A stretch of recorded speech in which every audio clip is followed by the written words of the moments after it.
इस वीडियो में आज हम सीखेंगे कि हम माइक्रोसॉफ्ट वर्ड में अपने किसी भी डॉक्यूमेंट में डिफरेंट किस्म के स्टाइल्स या स्टाइल सेट कैसे अप्लाई कर सकते हैं और ऑलरेडी जो स्टाइल्स दिए गए हैं उन्हें एडिट भी किया जा सकता है। ये कैसे करते हैं इसको अब हम एक एग्जांपल से समझते हैं।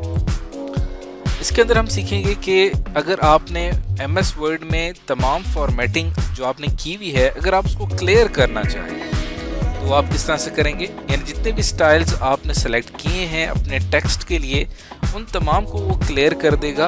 जहाँ जहाँ पे आपने जो भी साइज़ अप्लाई किया है फ़ॉन्ट के लिए या फ़ॉन्ट स्टाइल आपने रखा है या फ़ॉन्ट कलर रखा है, MS वर्ड उन तमाम को क्लियर करके उसकी असल हालत में ले आएगा।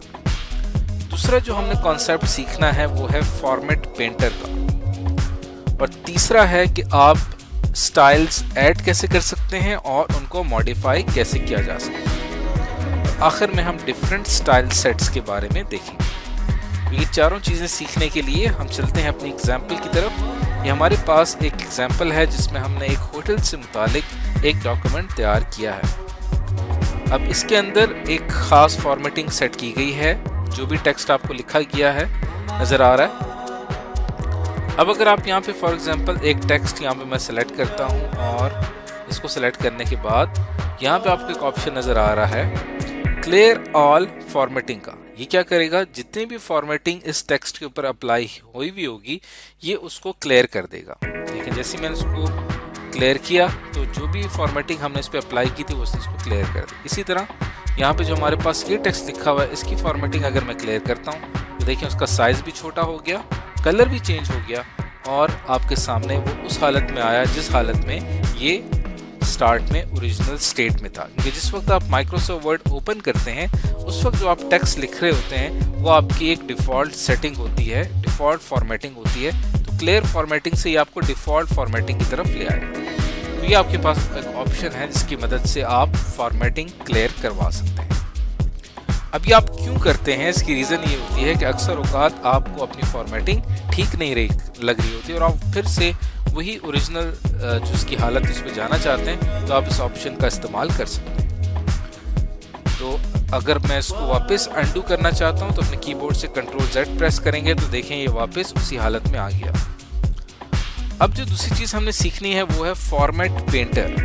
फॉर्मेट पेंटर क्या करता है कि टेक्स्ट के एक हिस्से की फॉर्मेटिंग को कॉपी कर लेता है और उसकी फॉर्मेटिंग अगर आप टेक्स्ट के किसी दूसरे हिस्से में अप्लाई करना चाहते हैं तो ये उस पर अप्लाई कर देगा।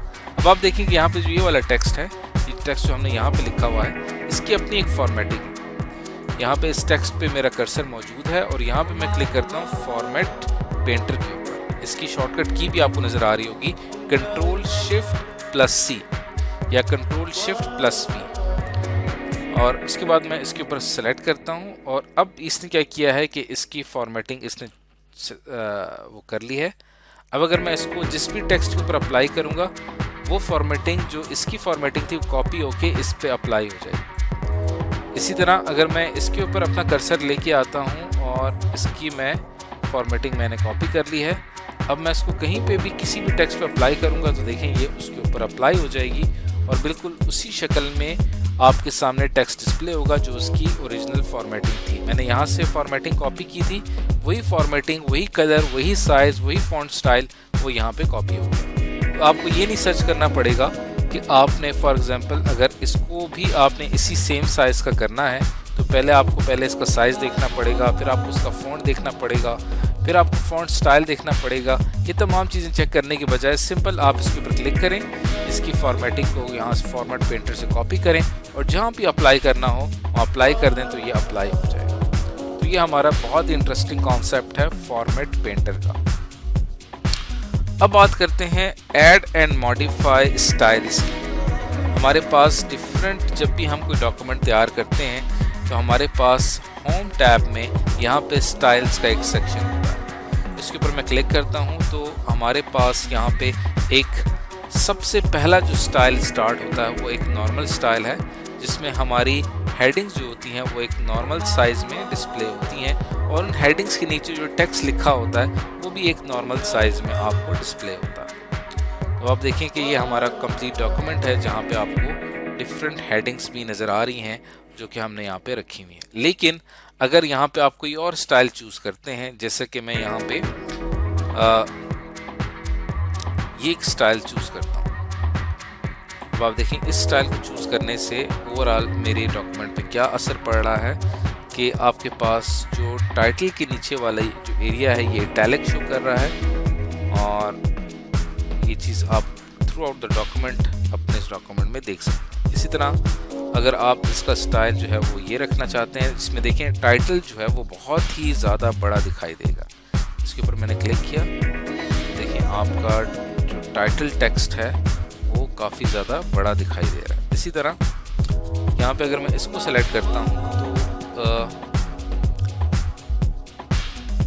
ये आपकी हेडिंग के तौर पे यहाँ पे डिस्प्ले हो रहा है। इसी तरह अगर मैं इसको सेलेक्ट करता हूँ तो देखें ये आपकी हेडिंग इस पर्पल कलर में शो हो रही है। तो डिफरेंट हेडिंग्स होती हैं जो कि आप अपने स्टाइल्स के ज़रिए सेलेक्ट कर सकते हैं। अब इसमें देखें एक चीज़ है कि एक है हेडिंग 1, एक है हेडिंग 2, एक है हेडिंग 3, यानी आप हेडिंग्स जो आपके डॉक्यूमेंट की हैं उनको आप किस अंदाज से डिस्प्ले करना चाहते हैं। इस तरह एक है हेडिंग 4, हेडिंग 5, ये आपके पास डिफरेंट हेडिंग्स हैं जो कि आप सेलेक्ट कर सकते हैं। फिर आपके पास ये टाइटल का अंदाज़ है कि आप टाइटल जो है हेडिंग का टाइटल वो किस अंदाज से आना चाहिए।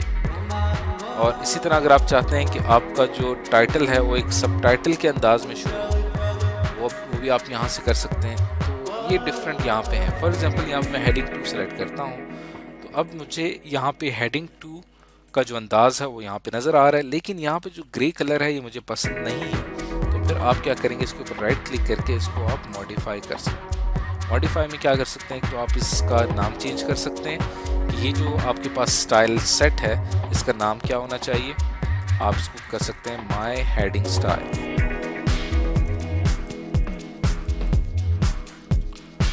और उसके बाद आप इसके ऊपर यहाँ पे क्लिक करेंगे और यहाँ पे फॉर्मेट का ऑप्शन आपको नज़र आ रहा है। इसके ऊपर मैं क्लिक करता हूँ और यहाँ पे आपको डिफरेंट फॉन्ट के ऊपर अगर मैं आता हूँ तो यहाँ पे आपको उस हेडिंग का आप एक ख़ास फॉन्ट रख सकते हैं। इसके अलावा मैं यहाँ पे क्लिक करता हूँ और यहाँ पे देखें बॉर्डर का ऑप्शन आपको नज़र आ रहा है, और बॉर्डर के ऑप्शन में आते हैं हम शेडिंग के ऊपर। अब इसकी जो करंट शेडिंग हुई हुई है वो ग्रे कलर की शेडिंग की हुई है। हम अगर इसको चेंज करना चाहें ग्रीन कलर से, ओके पे मैं क्लिक करता हूँ, ओके पे जाते हैं, देखें अब इसकी शेडिंग जो है वो ग्रीन कलर की हो गई। तो मैंने क्या किया कि यहाँ से एक स्टाइल सेलेक्ट किया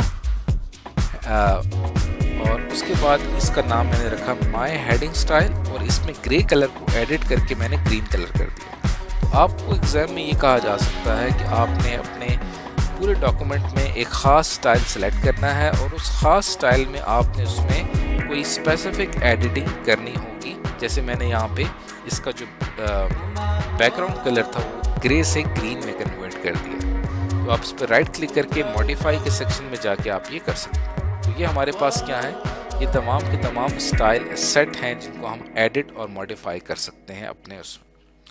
अब यहाँ पे आपके पास एक और ऑप्शन आता है क्रिएट अ स्टाइल। इसके ऊपर आप जाएंगे और आप इसका नाम रख दें स्टाइल 1 या माय न्यू स्टाइल,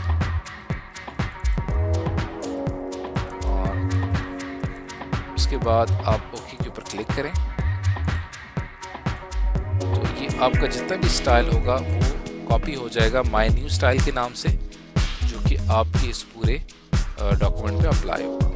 इसी तरह अगर आप क्रिएट स्टाइल पे जाते हैं और यहाँ पे मॉडिफाई का सेक्शन है तो यहाँ से आप सारी चीज़ें सेट कर सकते हैं कि आपके उस स्टाइल में क्या क्या चीज़ें होंगी, उसका नेम क्या होगा, उसकी टाइप क्या होगी, वो किस चीज़ के ऊपर बेस करेगा। आप देखिए आपके पूरे डॉक्यूमेंट में डिफरेंट हेडिंग्स होती हैं, हेडिंग 1 2 3 4 5 6, किस हेडिंग के ऊपर आप उसको अप्लाई करना चाहते हैं, और उसका फॉर्मेटिंग आप यहाँ पे सेट कर सकते हैं कि उसका साइज़ क्या होगा, और इसके अलावा तमाम फॉर्मेटिंग सेट करके आप ओके कर देंगे तो वो आपका स्टाइल सेव हो जाएगा। तो ये इस तरह से होम टैब में जाके स्टाइल्स के सेक्शन में काम किया जाता है। तो आज की इस लेसन में हमने सीखा कि माइक्रोसॉफ्ट वर्ड में हम डिफरेंट स्टाइल्स जो हैं उनको कैसे एडिट कर सकते हैं और उनको मॉडिफाई या अप्लाई कैसे किया जाता है।